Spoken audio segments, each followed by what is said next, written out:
মণিপুরীদের সবচেয়ে ঐতিহ্যপূর্ণ একটা অনুষ্ঠান রাস পূর্ণিমা এখন রাখাল নৃত্য হচ্ছে।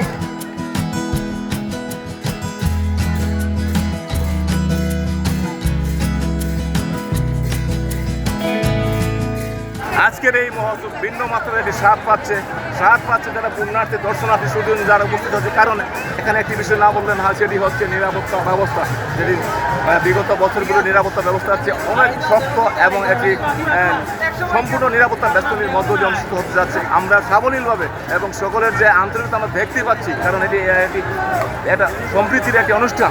এখানে আন্তরিকভাবে সবাই এবং অত্যন্ত বিনোদনের সহিত নির্বিচ্ছিন্নভাবে তারা সবাই চলাফেরা করছে, আমাদের মহিলারা চলাফেরা করছে। মনের যে একটি স্বাচ্ছন্দ্য ভাব সেটি সর্বকালের হচ্ছে রেকর্ড ভঙ্গ করেছে। সবাই একেবারে বড় প্রত্যাশা পেয়ে যাচ্ছে। কারণ এবারের যে নিরাপত্তা ব্যবস্থা সেটা অত্যন্ত কঠিন একটা ব্যবস্থা আমরা পেয়েছি। এই জন্য আমরা সরকারের কৃতজ্ঞতা জানাই। মণিপুরীদের সবচেয়ে ঐতিহ্যপূর্ণ একটা অনুষ্ঠান রাস পূর্ণিমা এখন রাখাল নৃত্য হচ্ছে। রাত্রে এটা রাস উৎসব হবে। এখানে আমরা মণিপুরী সম্প্রদায়ের সবাই অংশগ্রহণ করেছি এবং অন্যান্য সম্প্রদায়ের লোকজনও এখানে উপস্থিত হয়েছে। আমরা খুবই আনন্দিত এবং খুশি।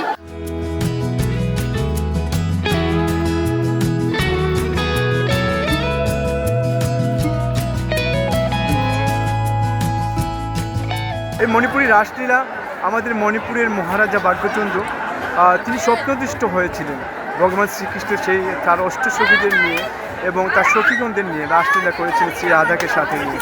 সেটি তিনি স্বপ্নদৃষ্ট হয়ে ভাগ্যচন্দ্র পরবর্তীতে এই রাসলীলা তিনি প্রণয়ন করেন এবং সেই রাসলীলার সেই মূল আদলে সেই অববয় সব কিছু ঠিক রেখে মণিপুরী জনগোষ্ঠী সেটাকে ধর্মীয় উৎসব হিসাবে নিয়ে আজকের এই মণিপুরী রাসলীলা বাংলাদেশে বৃহৎ একটা উৎসব, সর্বজনীন একটা উৎসবে পরিণত হয়েছে। আজকের এই রাসলীলা 182তম পর্বে পা দিয়েছে। এটা প্রান্তিক জনপদে একটা জাতিগোষ্ঠীর জন্য অত্যন্ত গর্বের এবং অত্যন্ত একটি বিরল ঘটনা।